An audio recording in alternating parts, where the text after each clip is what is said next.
Lesson 4-7, Example 1. Our objective is learning to use pictures and number lines to compare and order fractions. And fractions, when you're comparing them, one of the nice things to look at when you're looking at fractions are like fractions. And like fractions are fractions that have the same denominator. And those are nice because you can just look at the numerator to tell which one is larger. And whichever one has the larger numerator is the larger fraction. Because, well, 6/7 is more than 4/7. You have 2 more sevenths.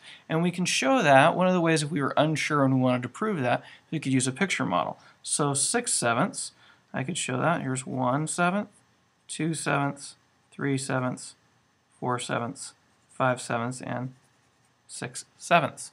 And I can compare that to 4/7, where I have 1, 2, 3, 4/7.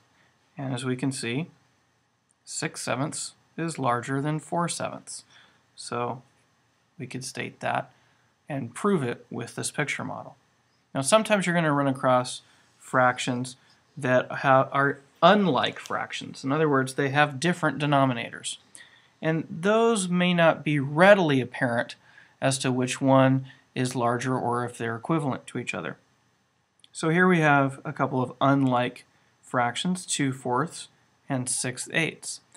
And again, we could use a picture model to help us determine which one is larger or if they're equivalent. So here I have 2 wholes. This one's broken up into 4 pieces. This one's broken up into 8 pieces. So 2/4, well, here's 1/4 and 2/4 of that whole. And notice that the whole overall is the same size. But this one broken up into 8ths, we need 6/8. 1, 2, 3, 4, 5, and 6/8.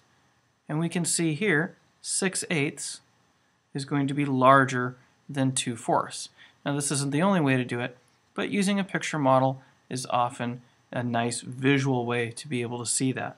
So we can say that 6/8 is larger than 2/4.